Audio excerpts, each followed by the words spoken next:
अगर आप सोचते हैं कि क्लाइमेट चेंज सिर्फ एक भविष्य की समस्या है, तो आप बहुत बड़ी भूल कर रहे हैं। यह खतरा हमारे दरवाजे पर दस्तक दे चुका है। आज हम जिस धरती पर जी रहे हैं, वो धीरे धीरे हमारी ही गलतियों की वजह से तबाही की ओर बढ़ रहा है। बाढ़, सूखा, जंगलों की आग, रिकॉर्ड तोड़ गर्मी और बर्फीले ग्लेशियर का पिघलना, ये सब सिर्फ नेचुरल डिजास्टर नहीं, बल्कि हमारी बर्बादी। Ice. It's melting faster in the Arctic than anywhere else on Earth. Since the 1980s, the volume of ice in the Arctic has fallen by over 70%. But this devastating consequence of the climate crisis could create an opportunity for global shipping. जिसको आज आप सहारा रेगिस्तान बोलते हो, जानते हो इस समय क्या था? वो एक फलता फूलता घना आबाद जंगल था। ये है क्लाइमेट की औकात। आज हम उसको सहारा रेगिस्तान बोलते हैं। For the past few weeks, we've been reporting extensively on the heat waves that have hit large areas of Europe, the United States, and parts of Asia. Climate change real है। Climate change is here. Climate change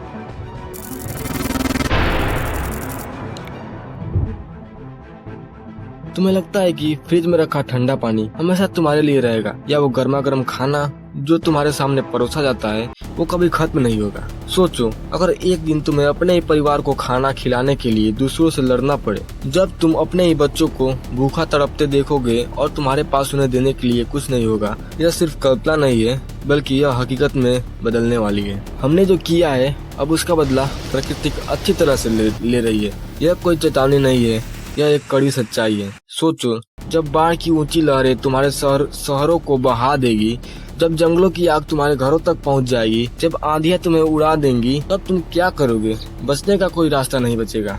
क्या तुमने कभी सोचा है कि आने वाली पीढ़ियां शेर, हाथी और गेंडे को सिर्फ किताबों में देख पाएंगी, क्योंकि जंगल तो खत्म हो रहे हैं और जीव भी विलुप्त हो रहे हैं, और इसका जिम्मेदार कोई और नहीं, सिर्फ हम हैं। पृथ्वी पर हर 10 मिनट में एक प्रजाति हमेशा के लिए खत्म हो रही है।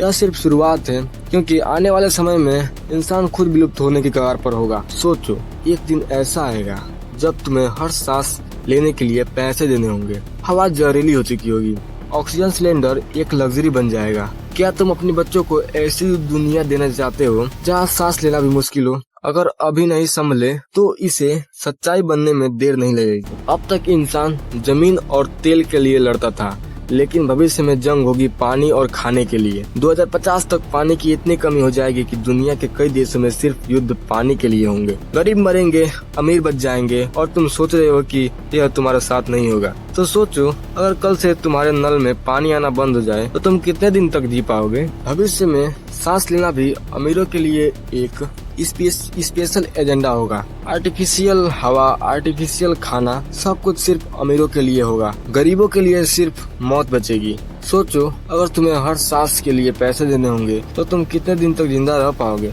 इंसान अपने ही बनाए हुए जाल में फंस चुका है और अब निकलने का कोई रास्ता नहीं बचा है उसके पास। अगर तुम डर चुके हो तो यह अच्छा है, क्योंकि डर ही तुम्हें बदलने पर मजबूर करेगा। अभी भी समय है, लेकिन बहुत कम बचा है। यह धरती तुम्हारी है और इसे बचाने का मौका भी तुम्हारे ही हाथ में है। अगर तुमने आज सही फैसला लिया तो कल तुम्हारी आने वाली पीढ़ियां तुम्हारा धन्यवाद करेंगी। अगर नहीं तो बस अंधेरा ही बचेगा। चुनाव तुम्हारा है, सोच कर करना।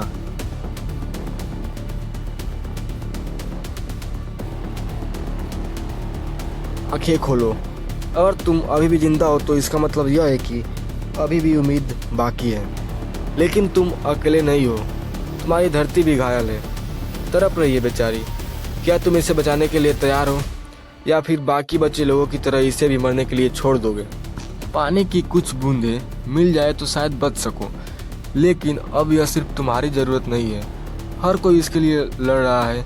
जो पहले इसे बर्बाद कर चुके थे, वे अब इसके लिए मरने मारने को तैयार हैं। क्या तुमने कभी सोचा था कि एक दिन ऐसा भी आएगा जब नल में पानी, अगर तुम इसे बचाना नहीं सीखोगे तो सरवाइव नहीं कर पाओगे? बारिश का पानी इकट्ठा करना, बचे हुए पानी का सही इस्तेमाल करना, ये अब सिर्फ आदतें नहीं बल्कि जरूरी का कला बन चुकी होगी। तुम भूख से कमजोर हो रहे हो, लेकिन भोजन ढूंढना अब किसी युद्ध से कम नहीं है। जलवायु संकट अब किसी को भी बेघर कर सकता है, और यह सिर्फ तुम्हारी नहीं बल्कि लाखों लोगों की कहानी बनने वाली है। बिजली चली गई, अंधेरा हर जगह है, लोग मोमबत्तियां और बैटरियों के सहारे जिंदा रहने की कोशिश कर रहे हैं, लेकिन यह सिर्फ शुरुआत है। अब जो भी जीवित बचे हैं उन्हें इस संकट से निपटने के लिए खुद का समाधान निकालना होगा। अगर हमने अपनी प्राकृतिक संपदाओं को सही से बचाया होता तो यह दिन नहीं आता। अगर हमें खुद को बचाना है तो नई तकनीकियों को अपनाना होगा। टेक्नोलॉजी हमें बचा सकती है, लेकिन यह सिर्फ तभी काम करेगी जब हम इसे सही दिशा में इस्तेमाल करेंगे। हमें पर्यावरण के अनुकूल तकनीकियों को विकसित करने पर ध्यान देना होगा और टिकाऊ ऊर्जा स्रोतों का उपयोग बढ़ाना होगा। लेकिन क्या यह सब बहुत देर से हो रहा है? समुद्र ने अपना बदला लेना शुरू कर दिया है। ग्लेशियर्स पिघल रहे हैं, शहर जलमग्न हो रहे हैं। क्या तुमने कभी सोचा था कि तुम्हारा अपना घर, जहां तुमने अपना बचपन बिताया था, एक दिन समुद्र के नीचे समा जाएगा?